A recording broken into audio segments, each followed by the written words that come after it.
Thank you very much, everybody. And congratulations to the class of 2017. That's some achievement.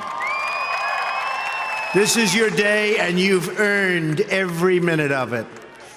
And I'm thrilled to be back at Liberty University. I've been here, this is now my third time, and we love setting records, right?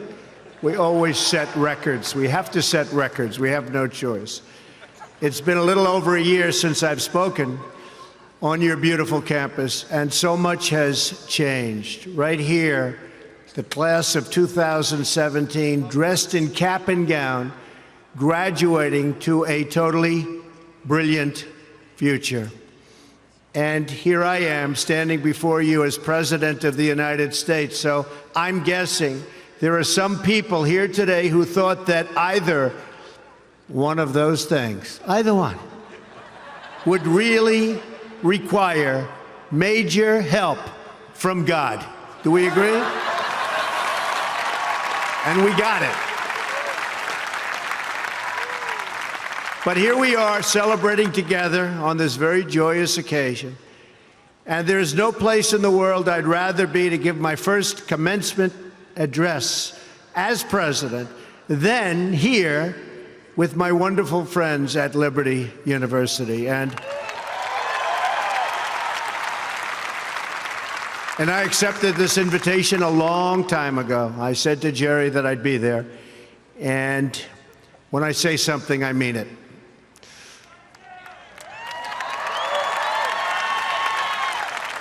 I want to thank President Jerry Falwell and his incredible wife, Becky. Stand up, Becky.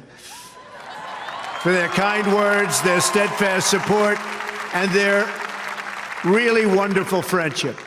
Let me also extend our appreciation to the entire Falwell family, Trey, Sarah, Wesley, Laura, and Caroline. Thank you for everything you do to make this university so exceptional, one of the truly great schools. Most importantly, to our new graduates, each of you should take immense pride in what you have achieved. There's another group of amazing people we want to celebrate today, and they are the ones who have made this journey possible for you. And you know who that is? Nobody. You forgot already. You're going to go out, you're going to do whatever you're going to do. Some are going to make a lot of money. Some are going to be even happier doing other things. They're your parents and your grandparents. Don't forget them. You haven't forgotten yet, have you? Never, ever forget them. They're great. And especially this weekend, let's make sure we give a really extra special thanks to the moms. Don't forget our moms, because graduates, today is your day. Today is your day. But in all of this excitement, don't forget that tomorrow is Mother's Day, right? I had a great mother. She's looking down now, but I had a great mother. I always loved Mother's Day. We're also deeply honored to be joined by some of the nearly 6,000 service members, military veterans, and military spouses who are receiving their diplomas today. Would you please stand? Please stand. Wow.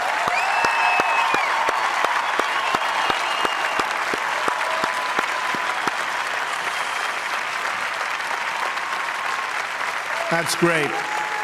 Thank you very much. Great job. We're profoundly grateful to every single one of you who sacrificed to keep us safe and to protect God's precious gift of freedom. It is truly a testament to this university and to the values that you embrace that your graduating class includes so many patriots who have served our country in uniform. Thank you very much. To the class of 2017, today you end one chapter, but you are about to begin the greatest adventure of your life. Just think for a moment of how blessed you are to be here today at this great university, living in this amazing country, surrounded by people who you love and care about so much. Then ask yourself, with all of those blessings and all of the blessings that you've been given, what will you give back to this country and indeed to the world? What imprint will you leave in the sands of history? What will future Americans say we did in our brief time right here on earth? Did we take risks? Did we dare to defy expectations? Did we challenge accepted wisdom and take on established systems? I think I did, but we all did, and we're all doing it. Or did we just go along with convention, swim downstream so easily with the current, and just give in because it was the easy way, it was the traditional way, or it was the accepted way? Remember this: nothing worth doing ever, ever, ever came easy.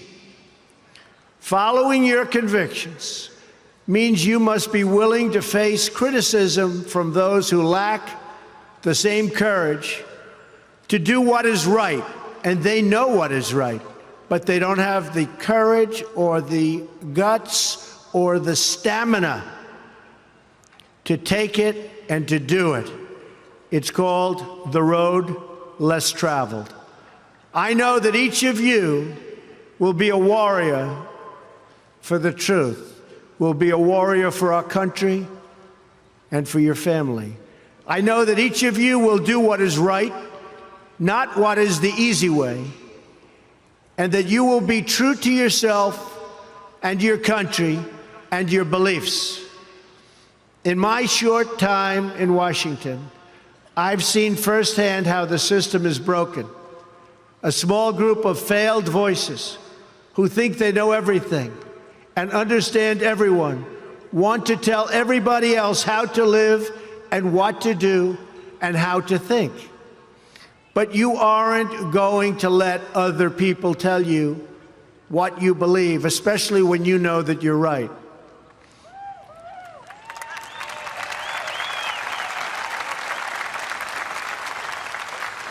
And those of you graduating here today who have given 500,000 hours of charity last year alone, unbelievable amount of work and charity, and few universities or colleges can claim anything even close. We don't need a lecture from Washington on how to lead our lives. I'm standing here looking at the next generation of American leaders. There may very well be a president or two in our midst. Anybody think they're going to be president? Raise your hand. In your hearts are inscribed the values of service, sacrifice, and devotion. Now you must go forth into the world and turn your hopes and dreams into action.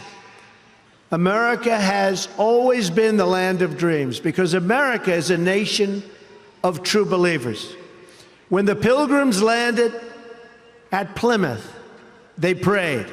When the founders wrote the Declaration of Independence, they invoked our Creator 4 times. Because in America, we don't worship government, we worship God.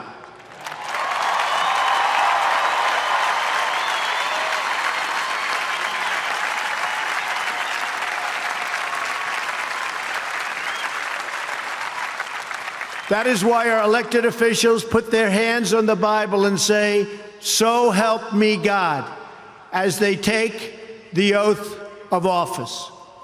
It is why our currency proudly declares, "In God we trust."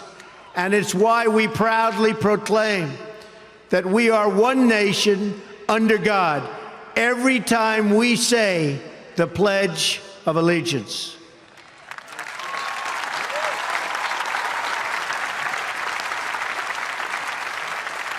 The story of America is the story of an adventure that began with deep faith big dreams and humble beginnings. That is also the story of Liberty University. When I think about the visionary founder of this great institution, Reverend Jerry Falwell Sr., I can only imagine how excited he would be if he could see all of this and all of you today, and how proud he would be of his son and of his family. In just 2 days, we will mark the 10th anniversary of Reverend Falwell's passing. And I used to love watching him on television, hearing him preach. He was a very special man. He would be so proud, not just at what you've achieved, but of the young men and women of character that you've all become. And Jerry, I know your dad is looking down on you right now, and he is proud. He is very proud. So congratulations on a great job, Jerry. Reverend Falwell's life is a testament to the power of faith to change the world.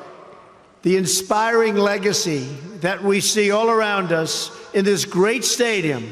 This is a beautiful stadium, and it is packed.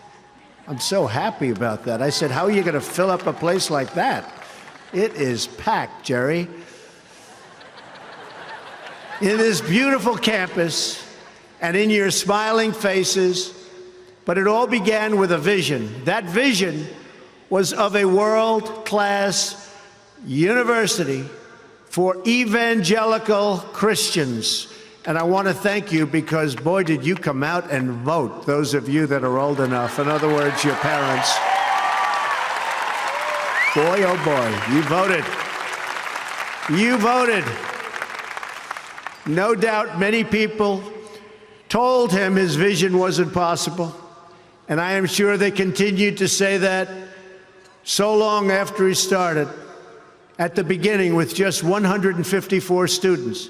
But the fact is, no one has ever achieved anything significant without a chorus of critics standing on the sidelines explaining why it can't be done. Nothing is easier or more pathetic than being a critic, because they're people that can't get the job done. But the future belongs to the dreamers, not to the critics. The future belongs to the people who follow their heart no matter what the critics say, because they truly believe in their vision. At Liberty, your leaders knew from the very beginning that a strong athletic program would help this campus grow so that this school might transform more lives. That is why a crucial part of Reverend Falwell's vision for making Liberty a world-class institution was having a world-class football team, much like the great teams of Notre Dame. Great school, great place. In fact, Vice President Mike Pence is there today, doing a fabulous job, as he always does.